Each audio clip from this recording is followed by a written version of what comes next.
Welcome. Today I am with 360H camera and I'm gonna show you how you can input and remove SD card.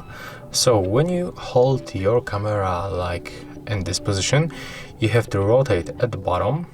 In this place you will find the micro SD slot. Let's rotate like this one.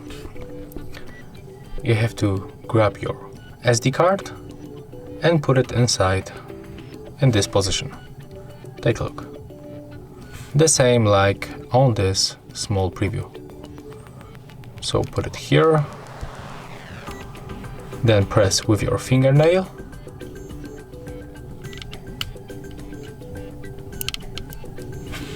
and as you can see right now it jumps in place. To remove it, just press with your fingernail one more time, and right now we can easily remove this SD card. So as you can see, that's all. If you find this video helpful, remember to leave a like, comment and subscribe.